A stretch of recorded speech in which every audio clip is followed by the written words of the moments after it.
Hello friends, welcome to my YouTube channel. Today's topic is how to integrate various open source WebRTC clients with WebRTC server and how to make calls to those open source open clients.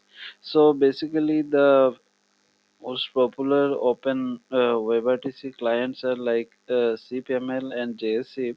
So I am going to demonstrate today how to configure those clients and how to register those clients with WebRTC server and how to make calls to those clients.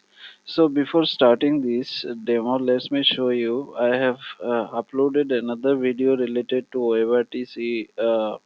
WebRTC is just an overview of WebRTC and underlying protocols. So I recommend you to check this video first before viewing this video.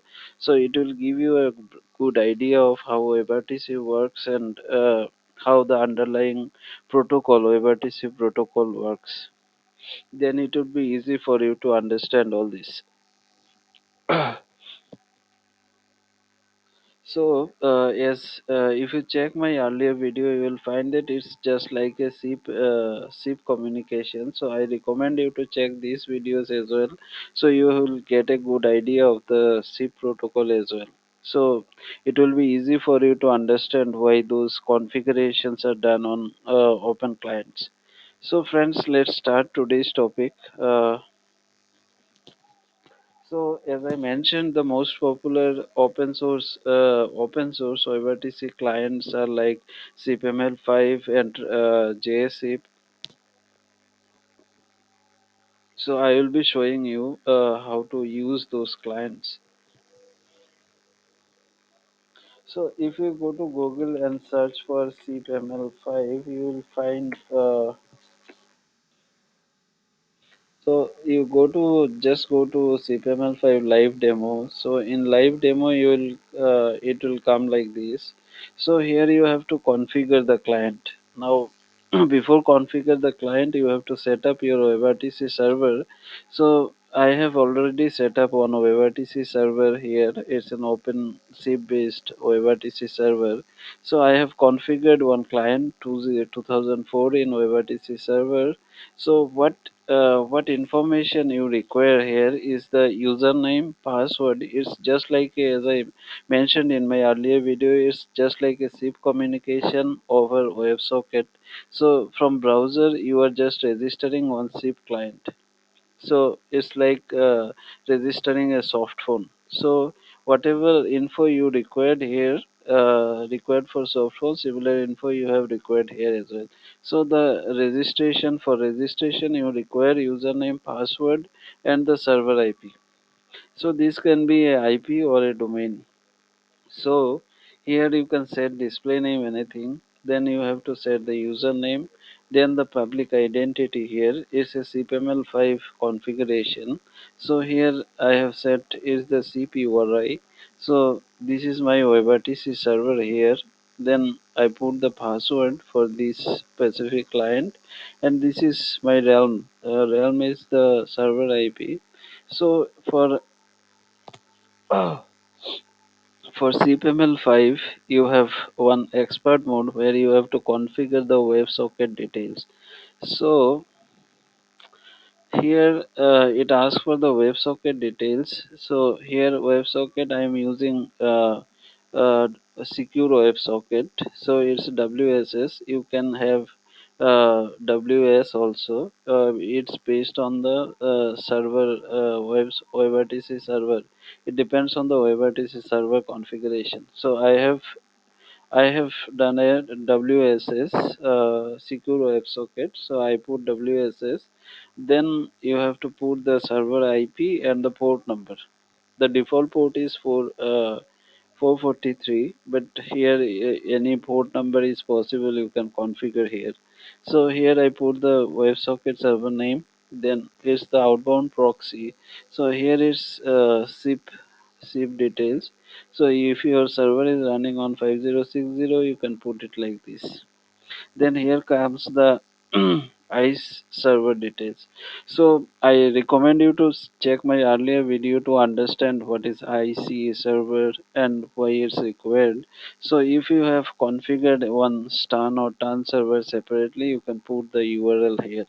So, but for my demo, I haven't set up separate STAN server, so I am not putting. It is combined in my server itself. So I have no separate STAN or TAN server here, so I am not configuring all this. So this basically looks for Google STAN server. Default it looks for Google STAN server possibly. So this is how it works. So after that you save this. So one more thing to check here is because it's a secure connection, so it needs to negotiate the certificate for TLS communication. So if you are using default certificate, like if you are using uh, your self-signed certificate, this case you have to import that certificate manually to your browser, like the way you do for HTTPS connections. So if you are using your self-signed certificate, so the way to import the certificate is like this. You put HTTPS, then your server IP and WebSocket port number. So this is your WebSocket port number. So you can just click and you can import the certificate like this. So once you did all these steps, do the uh, you can do the login. So here I have put the correct details. So I am trying to log in here. So you see it got connected. So connected means it got registered. So this WebRTC client is registered with this server on port on WebSocket port 457, 547. So this is how it got registered. So this is very simple. This way you can configure your cpml5 to register with your WebRTC server. Now let's check JSC configuration for the same thing. So I already configured earlier, so I'm just showing you how to configure it. So so the name of this try it JSIP. So the JSIP client name is try it JSIP. You can search here in Google.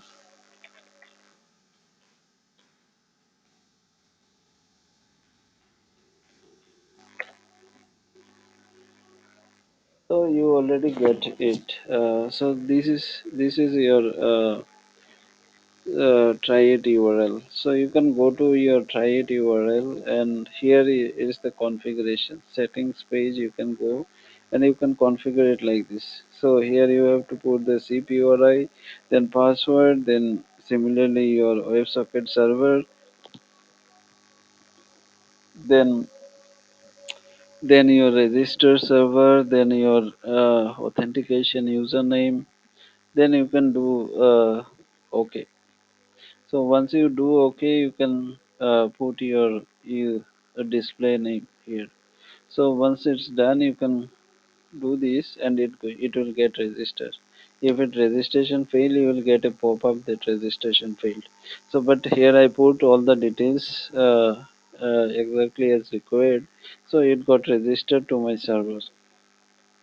So I am just deregistering this, and let's first make a call and check how it works. So friends, here I already set up a server here, WebRTC server here, and I already set the routing here. So I will make a call to this client from my C phone. So this server and configuration I will be showing you in another video. So here is just client and configuration I am showing. So from this soft phone, I already did the routing in server, so that if I will dial from this soft phone, it will dial to this extension. So here I am making a call. So I got an incoming call here. So it's a audio call I made. So I am answering the call. So both way audio got set up here. So I can successfully test a audio call with my YBTC CPML. So I have disconnected the call here. So it got terminated. So this is how friend it works. So I have made a call here and it got connected. I have two-way audio established here. So this is how the CPML5 YBTC client works. So let's check the same with the try it. So let's register this client. So it got registered now. So it got registered now. So I am dialing this number. So it got the call. So I have answered the and both way audio got established. So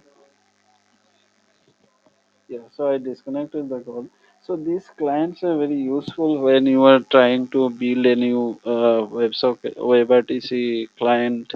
So you can check this WebRTC clients to build your own WebRTC clients. CPML5 is useful. Try it also useful.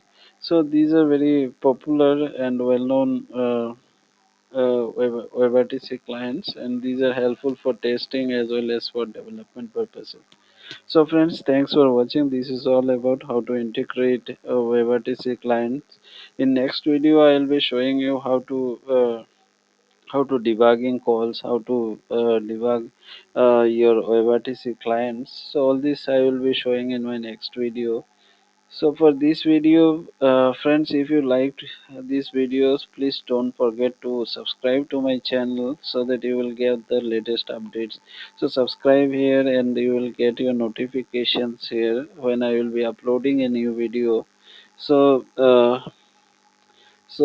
I suggest you to go through all these videos for better understanding of WebRTC, like C WebRTP videos as well as WebRTC videos, and I have uploaded few more videos related to SMPP, then CP. So you can go through all these videos. These are interesting videos like OpenShift, Camelio, all this and C++ related videos as well. You can see the SS7 videos as well. So these are overall videos. So friends, please don't forget to like, share and subscribe to my channel for latest updates. Thanks friends. Thanks for watching.